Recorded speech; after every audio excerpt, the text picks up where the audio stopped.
Have you ever wanted to take down your enemies while yelling Excalibur as loud as you can and then just bonking them on the head with a big old sword? Of course you have. You've played D&D, I presume. If you haven't played D&D, welcome. It's a little weird here, but I'm happy to have you. Have a look around. Let's play some D&D. Anyway, Saber from the Fate series, or Artoria Pendragon as she is actually known, is a powerhouse character in a lot of the anime iterations we've had of this very strange story. And she's someone I really wanted to build in D&D, just generally. And also a really good excuse for me to make a DPR, damage-focused Paladin. So I did that. Hello, my name is Jason, and this is the Dungeon Himbo. I do character builds, I do third-party reviews, I do advice, and all sorts of stuff. And if any of that sounds good to you, you should subscribe. I'm trying to hit 2,000 subscribers by the end of the month because I think it'd be cool. Also, like the video and let me know who you would like me to build. I have access to a lot of things on D&D Beyond. I have a normal amount of interest in this hobby. Before we talk about how to make Saber work in Saber, or Artoria Pendragon, the King of England, as she is sometimes known, is a mighty warrior and an honourable king who sacrifices herself for her people, and her master in the Holy Grail Wars during the events of the Fate story. She's just generally a bit of a butt kicker, but she's also a powerhouse with a magical sword that can take down even building-sized threats. Because she's also a noble spirit, she can talk telepathically, seemingly teleport, and do all sorts of other cool things as well. But how do we make that work in D&D? Well, as ever, first of all, we have to start... What is wrong with my voice? As ever, first of all, we have to start off with the background, and the noble background could not be more fitting here. While she may not have been born a noble, she was certainly a noble by the end of her life, and this gives her some really cool abilities as well, mostly skill proficiencies. We poke up history just by the virtue of being a noble, both of which feel pretty fitting for her, and we also get access to the skilled feat. I'm going to take athletics, animal handling, and religion. I like all three of these. Saber is a character that can do just about everything, so we just want a nice spread of skills, but we may as well take ones that we're relatively good at or that feel fitting. Animal handling for horses, athletics because she's strong, and religion because she's in a Holy Grail war. I don't know, man. We also get a game set to choose from. I recommend Dragon Chess. Feels like it's the closest one to real life, although I guess playing cards would also have been fine. Stat-wise, we're going to take a +1 to our charisma and a +2 to our strength. We are mostly a strength build, but we also want a lot of charisma, ideally aiming to max both out by the end of this build. We'll be kicking things off with a 17 in strength, 8 in dexterity, 15 in constitution, 8 in intelligence and wisdom, and 16 in charisma. Paladins are famously multiple ability dependent, and it's not something you can get around without going all in on charisma and doing a shillelagh build. And you can't do a shillelagh build when your aim is the greatsword unless you go for the unbroken druid I did last week, which wouldn't work with this because of wisdom. You see the problem. Well, to be fair, you could also go rogue for the Blade of Radiance, which would be a fun multi-class for this, but your stat spread would be awful because you need strength for Paladin, dex for rogue. I think you need wisdom for the Blade of Radiance stuff. It would just be awful. So we're not doing that. Species-wise, while she was a human in real life, she isn't anymore. She's a spirit thing, right? So I'm going for the Disembodied from Grim Hollow. These are creatures who have a touch of the ethereal to them and thus exist in both worlds. They're a bit like the Ethereans, I think they're called, which I'll be using for an upcoming build. Look forward to that. But they give us a few things. A, we can choose to be small or medium. We're going for medium for Saber. We've got a speed of 30 feet. We get advantage on a saving throw of our choice. I've gone for dexterity here to give us a better chance to succeed on those as we've dumped our dexterity. So while we have good proficiencies in saving throws, and obviously with our aura comes into play, that's going to help a lot. Dexterity saving throws can be pretty brutal for damage and stuff, so I recommend taking that. Wisdom is another good one to take, so pick your favorite really. We get Master of Distraction as one of our abilities, which lets us use an influence action to put on a tactical display, which is generally for us going to be heroism probably, which allows us to get advantage on creatures within our range, which is cool. Out of phase allows us to shift into the ethereal realm for a minute as a bonus action, which gives creatures disadvantage against us and allows us to move through them as well. We can use this a number of times equal to our proficiency bonus per long rest, and this feels really, really cool for the idea of this heroic spirit. We also get Ethereal Fade, which lets us just fully step onto the ethereal plane for a minute, and then do all sorts of other stuff, including just not be affected by things on the material plane. We get advantage on con saves against extreme cold or heat, which I think makes sense again, being a spirit. We get proficiency in Arcana, which makes perfect sense because she's a magical existence. And we get the Dancing Lights cantrip, which we can use the correct spell ability for, along with the Featherfall ability later on, which is a nice little bonus. So that's the Disembodied. Let's go to the actual build. Level 1 Paladin. I don't actually think I've done a pure Paladin 1 to 20 before. The last Paladin build I did was a tank, and the one before... No. The last Paladin build I did was the Pugilist Paladin, which was maxing out the damage rolls, which did a lot of damage in one hit, and it's cool. And the one before that was a tank. So this is the first damage-focused Paladin, but I'm pretty happy with how it ends up going. We're going to pick up Intimidation and Insight as our core Paladin traits to round out a lot of really good skills. We get Lay on Hands, which allows us to heal up to 5 times our Paladin level, as hit points is a bonus action, which we can use as many or as few as we want, making us a fantastic healer. We get Spellcasting. I will go over the spells shortly. We get Weapon Mastery. I've gone for Great Sword, as I feel like Excalibur is a great sword, but if you feel like it's a long sword, you could use a long sword instead. She is seen wielding in 1 or 2 hands, so it's up to you. I just prefer the greatsword because it's big and it does 2d6 damage. Let's go for our spells. We've got a lot here. Don't worry too much about all of those. Let's go over the ones I recommend picking at level 1, which are not Bless and Compelled Duel. Even though I love both of these, we will pick these up at later levels. Instead, I recommend taking Spectral Slash, which is from Steinhardt's Guide to the Eldritch Hunt. This allows you to take a bonus action to cast the spell.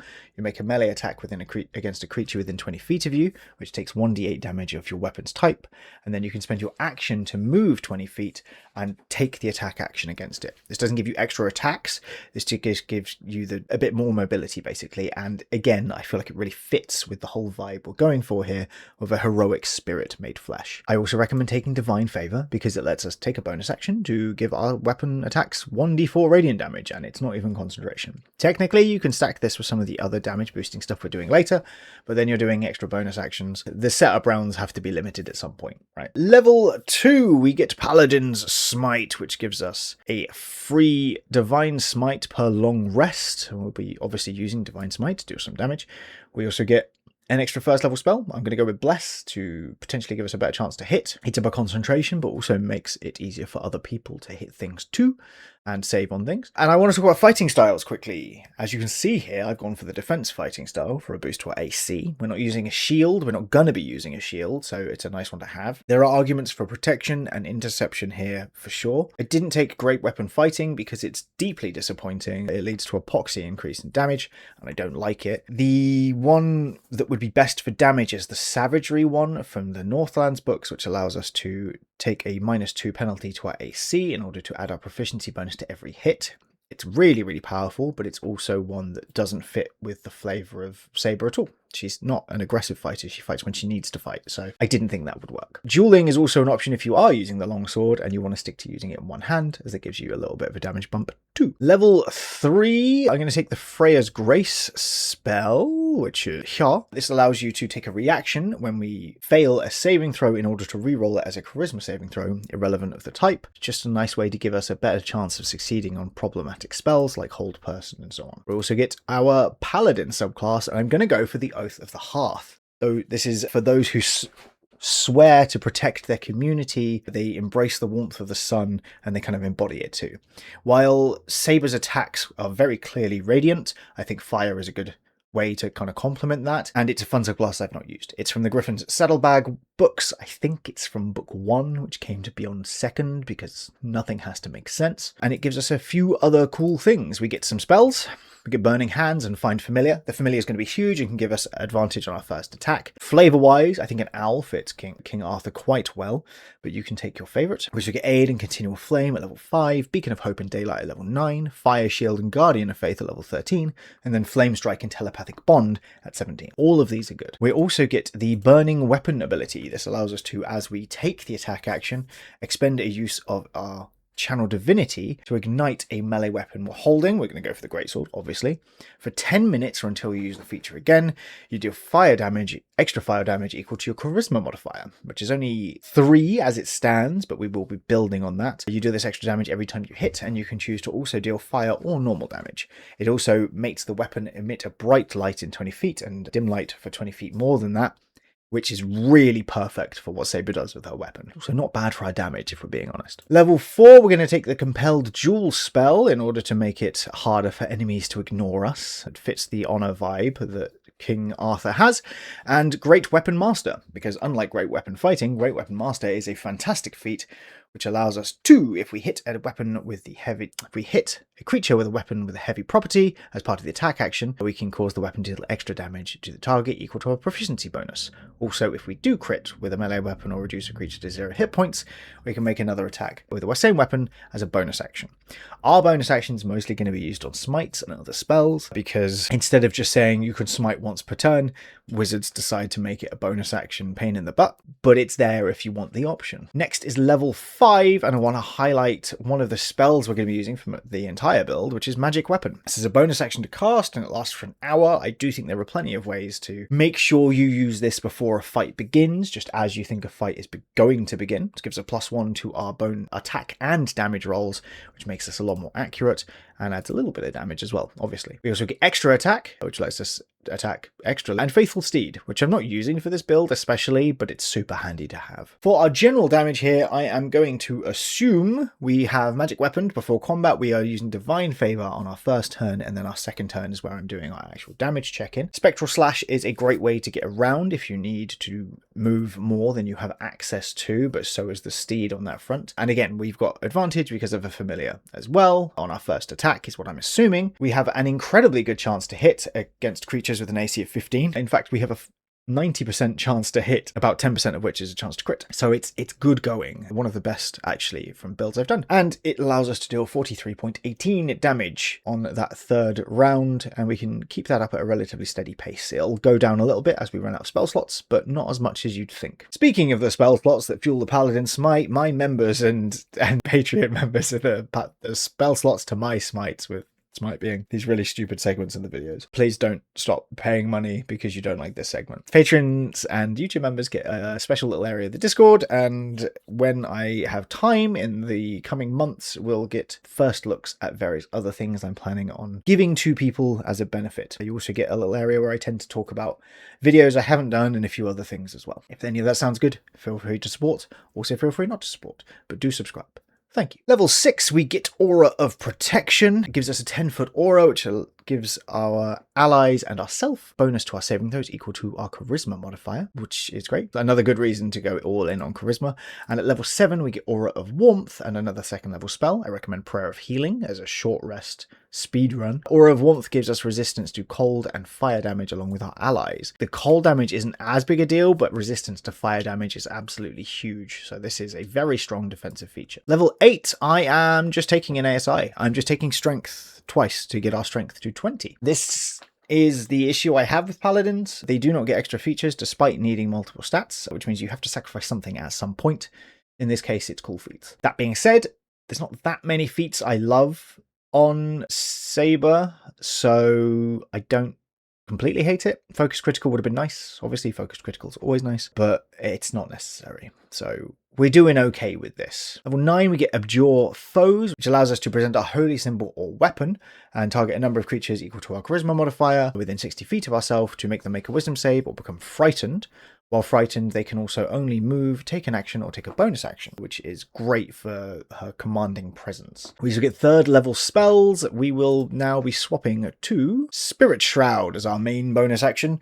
This gives us 1d8 extra damage, which we're going to be doing as radiant damage, and also creatures within 10 feet of us, of our choice, have their speed reduced by 10 feet until our next turn if they start their turn there, which can be good if we need to lock down some creatures. Level 10, we get Aura of Courage, which gives us and our allies immunity to the frightened condition, and if an ally is frightened when they enter, it ends. It has no effect on them while they're in the aura, so it doesn't end, but it sort of ends. It's a cool feature. I will be assuming that we are magic weaponing at 3rd level now, which gives us a +2 bonus to our attacks and damage rolls. I'm assuming that we are also Spirit Shrouding, so magic weapon before combat, Spirit Shroud on turn 1, and then from turn 2 we're doing smites. The smites are going to be only at level 2 for now, but the chance to hit goes up thanks to the strength boost that we have. We've upped our strength to max here, so that's a pretty big deal. And our damage looks pretty good too. We're doing 2d6 +2 +1d8 +5 +3 +3d8. because of all the various things that we have. It's very tasty. It means that we're doing an average of 51.95 damage on our big damage turns, which is very respectable, especially given how much support we're also giving our friends. We love to give support to our friends. Level 11, we get Radiant Strikes, which allows us to just do 1d8 extra radiant damage when we hit something. It's absolutely fantastic. Brilliant feature, huge fan of its work. Level 12, we are going to be taking the new Spellblade feat from Valdus Spire of Secrets Player Pack 2. This allows us to learn Arc Blade, Burning Blade, Frigid Blade, or True Strike. We get 2 of those. I've gone for Arc Blade for a bit more range, because you can attack a creature within 15 feet using that, and True Strike because it's more damage and it's radiant. However, this does use our casting modifier rather than our strength modifier, and there's no way around that, which means that we'll be taking, theoretically, a bit of a hit chance versus the damage chance. It comes out in favor of damage over the hit chance just because of the way the maths works, but it's worth noting, if you really need to hit things, don't do this. It also lets us, when we make an attack using our strength or dexterity with a weapon with which we have proficiency, gain a bonus to the attack roll equal to our charisma modifier, a number of times equal to our proficiency bonus per long rest. This makes our second attack absurdly good at hitting, and means you're likely better smiting on the second attack because of your higher hit chance. So keep that in mind. Level 13, we get 4th level spells. There are some good ones here. Death Ward is fantastic. I've gone for Valhalla's Cohort. This is a action to cast, and it lasts for up to 10 minutes. It makes spirits appear as a huge cohort of spectral and tangible warriors in an unoccupied space we can see within range. The spirits brandish all sorts of other weapons, and they can move and deal damage to stuff within range of them. It's a cool flavor spell. It's not one we're going to be using. 14, we get Restoring Touch, which allows us to, when we use Lay on Hands on someone, also cure them of blind, charmed, deafened, frightened, paralyzed, or stunned, as long as we use at least 5 hit points to do so. Although those hit points won't actually heal them, it's a nice way to get rid of stuns. Level 15, we get Insulating Ward, which allows us when we cast a level 1 or without a spell slot using a Paladin feature, such as Smite, you and your allies within your aura protection gain a number of temp health equal to the spell's level plus your charisma modifier. Again, this is a very good reason for maxing out our charisma, which is now at 17, just for those who are counting. This is a really cool feature. I like it a lot. I really like this subclass. It's a good mix of damage and support. So yeah, good work, Griffin. As for our damage check-in, we are magic weaponing before combat. We are then spirit shrouding at 3rd, and we can smite at 4th now because we have access to those spell slots. We're going to use our first attack to True Strike and our second attack to do the normal attack with the boosted hit chance. Again, if you have to hit,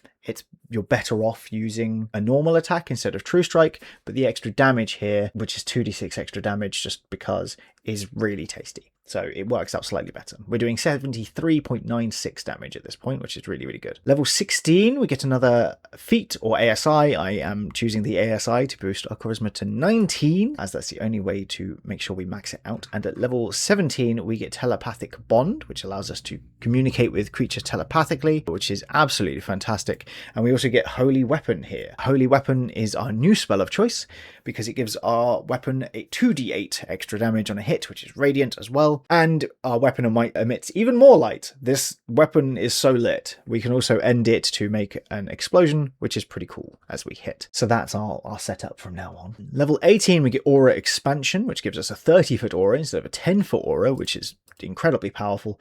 And level 19, we get an epic boon. I'm going to take the boon of Exquisite Radiance, bumping our charisma to 20. Exquisite Radiance isn't a favorite. I actually ranked it medium to low in my epic boon tier ranking video because I hate that it's once per long rest. However, given that True Strike does radiant damage, Radiant Strikes cause us to do radiant damage, and our smites do radiant damage, we can max out a lot of our damage using this once per long rest, which gives us a pretty hefty hit. We also, maxing out our charisma means we're doing more fire damage, and we're giving up more health with our temp thing and everything else. So it's a good thing to do, even if our con is suffering a little. 15 con is not where I'd like to be, but it is where we are. Finally, at level 20, we get Burning Spirit. This is our capstone for our subclass. Allows us to, as a bonus action, ignite ourselves, and we get to shed bright light that fills our aura of protection and dim light for an additional 30 feet. We get an extra 10 feet of movement, and if we move through a creature, which we can do now, ending a turn in their space doesn't cause us to have the prone condition, which is lovely. And we get Vengeful Flame, which means at the end of each of our turns, each creature of our choice within 10 feet of us takes fire damage equal to twice our charisma modifier, which is just a free 10 damage against one target. So there's no block, there's no save, there's no nothing. That's just extra damage. It's not the best of the Paladin capstones, but it's a solid one. I'm now assuming that we have Magic Weaponed beforehand, we then Burning Spirit turn 1 and hit stuff, we then Holy Weapon on turn 2 and hit stuff, and then on turn 3 we do our big Smite and we max out the Radiant damage. This gives us a damage check-in of 148.31, which is really, really good. And even if we're not maxing it, we're still on 97.35, which is still very, very respectable damage, given how much health and support we're also giving our allies. On top of that, you've got all of the other stuff you can do to give you just so many options with this amazing subclass. We can fade in and out of existence. We can give creatures disadvantage against hitting us while also doing Compelled Duel to make sure that they want to hit us, which is a really fun bit of tech. And we get to be King Arthur. So what's not to love? I hope that you enjoyed this. I really enjoyed putting this one together. I hope that you are doing well and that you continue to do well and that your week is wonderful. We should have the new, well, no, we do. We're getting the new vampire class tomorrow at the time of this releasing. I'm time traveling now. It's not confusing at all. And you can look forward to a review on that from myself. I'm very excited because Ghostfire Gaming are doing it. And I'll try to get a couple of videos out on that this week. But that's it for me for now. Do take care of yourself. I will see you whenever it is I next see you. Check out some other builds. The Jin Sakai one I did, probably pointing at the wrong one, is a fantastic rogue druid multi-class. It's one of the coolest ones I've done, and it sadly hasn't done very well, so please watch that, and then there'll be another one. I don't know, dealer's choice. But until next time, do take care, and goodbye.